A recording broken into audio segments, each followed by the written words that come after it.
Greetings and salutations, internet netizens. As per usual, I went for the biggest thing. A little bit of back information on me. As for Warhammer, I have been a fan of Warhammer lore for a couple decades now.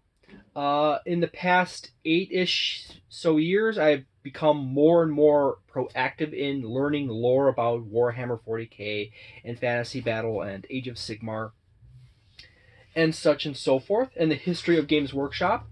And at some point within the, say, like the 2 years prior to the lockdown, the health lockdowns, I actually got into the point where I basically I've been so antisocial over the years, since social interaction is really difficult for me, that I really need to get into hobbies more that require more social interaction. So I upped my tabletop role-playing gaming habit cycle, because outside of that and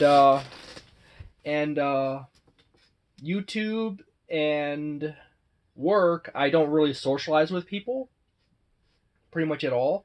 So I went to my first conventions before then, and then my second wave of conventions after that lockdown. And prior to the lockdowns, I started buying Warhammer stuff. And I haven't gotten really into this yet. So this was in my to-do pile.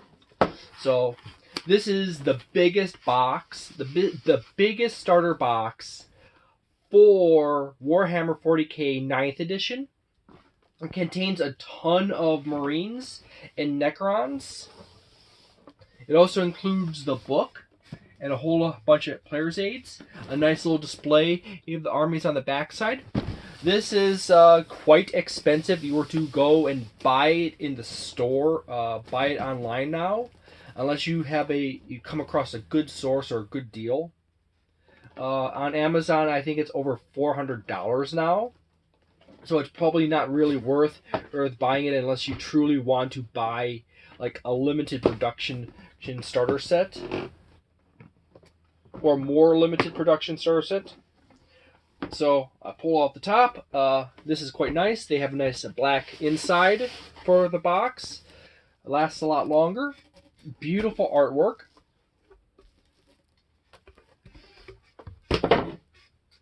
This plastic sheet that's on top is actually the plastic sheet on the back side under the box. I cut off when I opened it originally.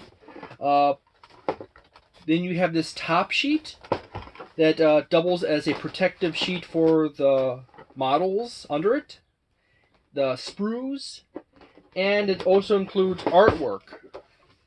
It's the same artwork on both sides. It's a blue tone, blue-gray tone, black and white artwork. It's actually quite nice. And then you have a huge pile of sprues in here. And they are all quite beautiful. Got different styles of sprue composition. I find that rather interesting. It takes a lot of time for people, really smart people, working really hard, using really advanced computer programs to optimize this. I was trained A, as a woodworker, but B, also as a metal worker. I also got training in drafting, traditional media arts, like painting, sculpture, stuff like that. Designing this stuff to be efficient as they have designed it is a great deal of effort on a part of a person and a machine. So to cram as many things onto a sprue as possible before casting or molding is a daunting challenge in itself. And they really cram this stuff on here. Beautiful large sprue. I think the large sprues seem to get less efficient than the small sprues, with the exceptions of a few. Yet again, it's really hard to make these even more efficient, because these little pegs up here is actually where it's the mold presses together, and the plastic is injected through these points, and it spreads out through the whole thing. And then there should probably be a release point for pressure. Like, it injects through 3 of them, and one is a valve to release the air that's inside between the molds plates. So the plastic is pressured through all these little cracks here and form out the shapes of all the objects in here. And sometimes it doesn't go all the way through, and you get little errors. And that's why these channels are as big as they are, because if you were to remove like a part of this arm here, or you remove this section, it would not flow as effectively through the sprue, the channels, and you might end up with parts that don't form properly. So these big, thick channels here are essential for efficient distribution of the plastic or metal if you're going with metal. That's all the sprues. And then there's a peg that got knocked off of one of the sprues floating around in here, but it doesn't look like it's vital. Then you have the sheet again with the artwork again that's been punctured by a sprue. And then in the bottom of the box, when I put this back together after looking at it the first time, I threw it all together upside down.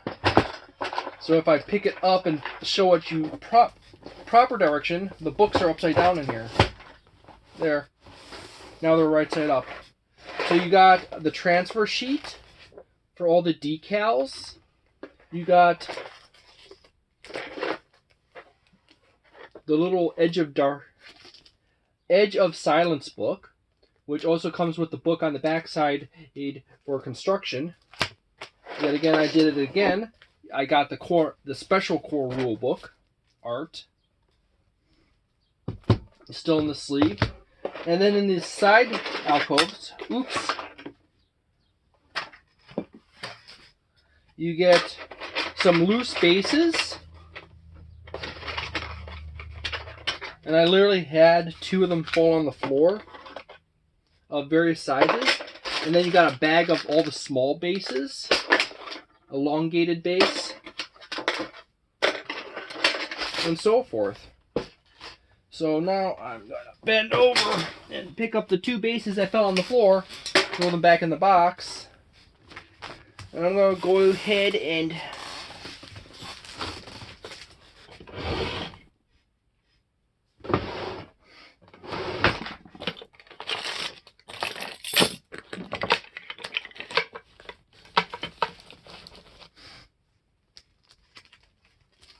I don't even need to do that.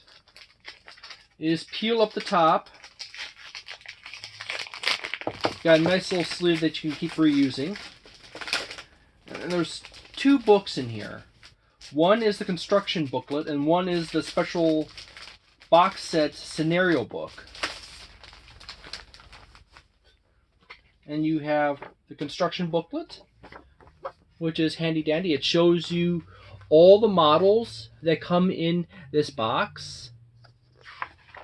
And then as you open it up, it'll probably be Space Marines first, because you got an image of all the sprues. That way you can look at each sprue, count them out in the box, and figure out if you are missing any sprues or you have extra sprues. And you also know which sprue goes to which set of instructions. And then there's a reference section for bases. So you know which base goes to which size, and that's actual, I do believe that's the actual size too.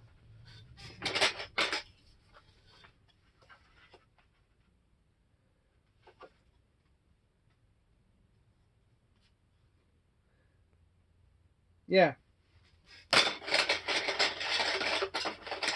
That is to act. I had to double check because, you know, I'm a noob at the whole doing models part.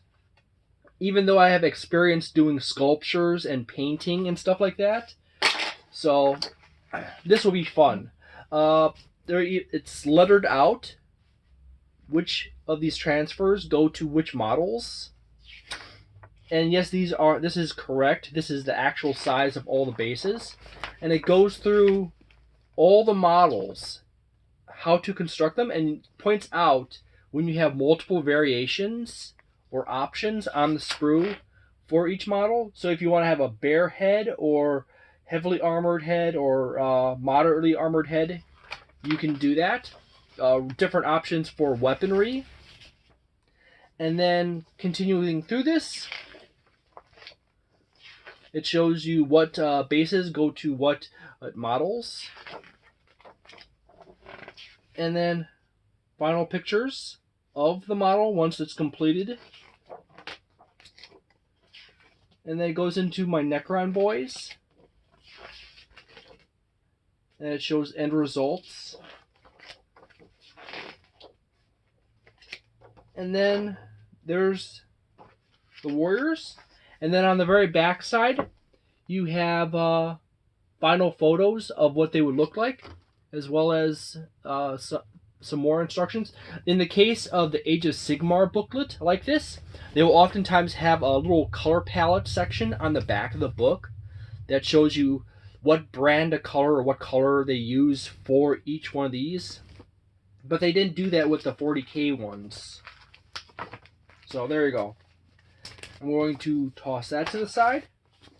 The Edge of Silence. This booklet apparently got rubbed across the cover. Got some nice logos. Basically sets up the beginning of 9th edition 40K lore. What's happening at the beginning of the 9th edition. The Silent Kingdom. The Fair Crusade. The Arisen Ancients page. Talks about Necrons. Angels of Death section. Space Marines. It covers over some lore. It gives you some some data card information for each of the characters or models. The points in this book will be obsolete. Just so you know, if you want to go to a tournament. So you're going to have to go online and look up the new updated version of the point system. Points for all the models.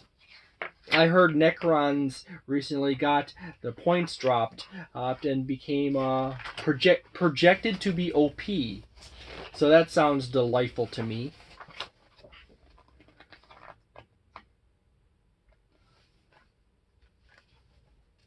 And then you have the book.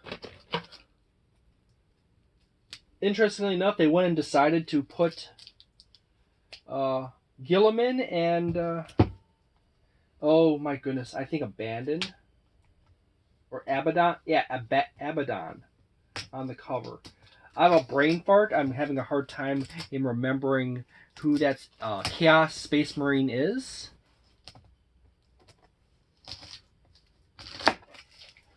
So I pull out my scissors, slice open the edges of the plastic wrap, and pull open the book. You got beautiful full art cover.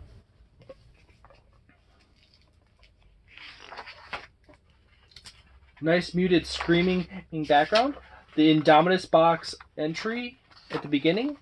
And then it goes into the contents page. You have beautiful explanation of the Warhammer 40K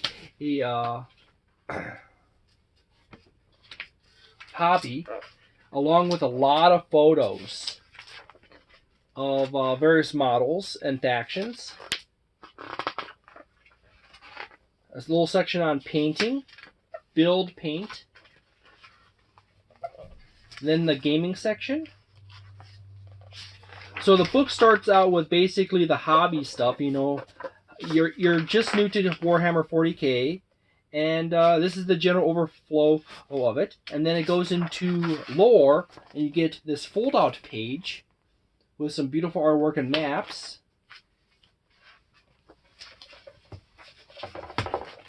You don't get that too much in very many books. Oh dear goodness!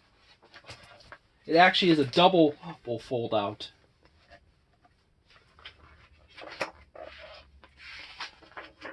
So that's absolutely delightful.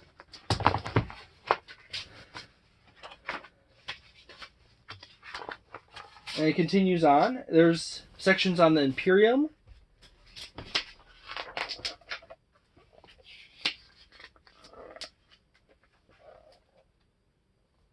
A little guide on the Emperor of Mankind. And it just keeps going and going. This book is just meaty as heck.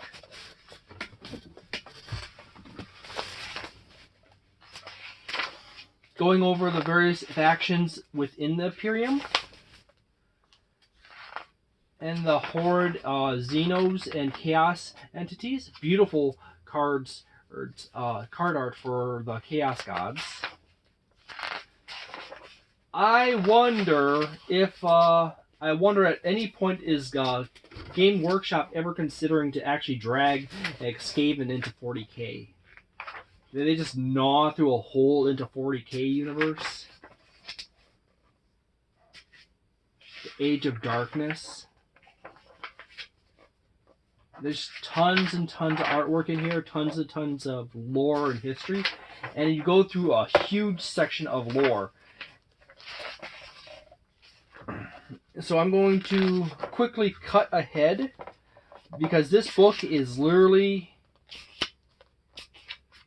well over 360 plus pages. So it just basically goes on and on and on and on and on. Lots of artwork.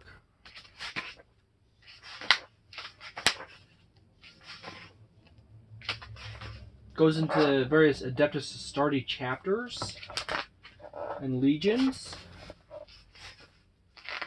And it also goes through, as I said, the other military type units and factions within, like the Adeptus Custodes, which are basically Elite Guardians, Astra Militarum, the Adeptus Mechanicus, and then it should, there's the Titans section of the book, Imperial Agents. Goes over the Sisters of Silence, Officio Assassinorum, and the Rogue Traders. Some more model displays. And there's a lot of those in here. Huge section on the Adeptus Astartes. Then you got the Adeptus Sororitas, the Adeptus Custodes, Astra Militarum yet again, Adeptus Mechanicus, Quest for Imperials, and then you get the Lost and the Damned, which is basically a section on Chaos Forces. Heretic Astartes, Black Legion, the Traitor Legions, Renegades, more war zones. You got the Death Guard in here, a bit on the Thousand Suns, the Crimson Demons, the Chaos Demons. Yet again, it just keeps going and going and going. Chaos Knights. More displays. And it just keeps going. Huge ass book of a lot of lore. And then it goes into Xeno Invaders, Orcs and Tau Empire on the front here. And then you see yet again Tau versus Tyranids. You got the Craft World Aldari, the Drukhari, the Harlequins and the Yanari. And then it goes into the Necrons, the Orcs, the Tau Empire. Goes into like various other little details about war zones and factions. More detail on Tyranids. Gene Stealer cults, some more models displays, just so you can enjoy the heck out of seeing how other people painted to their models. It's always denoted as what empire, what faction is in the corner here. And then now we're into the rules right around page 194, which goes over the key rules, how to read various things, and the explaining the phases and everything else. And it just keeps going and going. It explains how to read the data cards or the data sheets. Goes into your battle rounds. There's always tons and tons of artwork put all over the place, explaining various concepts like reinforcements, psychic phase, shooting phase, and it just keeps going and going. The charge phase, fight phase, and lays out all the core characteristics, the universal core characteristics of each phase, like Overwatch and such. And then it goes into various mission setups where you arrange the different factions on the field, and gives you instructions on how to the basic of how far apart, etc., depending on the mission or the battlefield setup. And then it goes into various people and various artwork a little bit here. The concept of battle-forged armies, symbolism, some attached to the various military units and such, and just keeps going and going. This is just going to go on and on and on, because there's a section on stratagems and strategic reserves, actions, terrain features, terrain traits, example of various pieces of terrain, examples of battlefields, how to arrange them properly without screwing yourself up or screwing everyone or someone else up. Fair arrangement. Yet again, another example of how to arrange different armies based on the mission and the battlefield setup.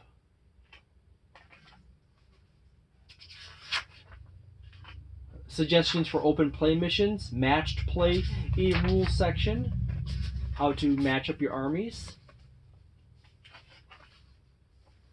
Rough approximation of time based on size of force. And I'm only in the 200s, and this is a 300-page book. Different arrangements. It just keeps going and going. And let's skip through a few pages here. Crusade forces. Goes into another person in their painting. And so forth. And, yeah. Weapon enhancements, psychic fortitude, Crusade relics, out of action, and so forth. There is some sheets in here for keeping track of a crusade or a campaign, and it goes into various other stuff. And this just keeps going and going. This book is just crammed full of stuff and artwork. Then you have in the very back the rules appendix, designer commentary, blast weapons, list of them, aircraft rare rules, rules that you rarely come by, but are still applicable to various situations. Final bit of artwork. You get different artwork from different factions going up against each other. And there you go. That's a pretty hefty book. So thank you very much for watching. As I said, I'm fairly new to Warhammer, so I'm not going to give a score to this box or anything. Currently, this box at various places is actually quite expensive, so unless you truly want to go and buy a limited box that is hard to come by, you can easily buy all the stuff buy this stuff from other boxes, except for like limited edition covers and this and that. But anyways, thank you very much for watching. I hope you enjoyed this video. If you like it, consider liking the video and subscribing and leaving a comment below. And I hope you have a delightful day, a nice night, a wonderful week, and a magnificent month. And see you next time.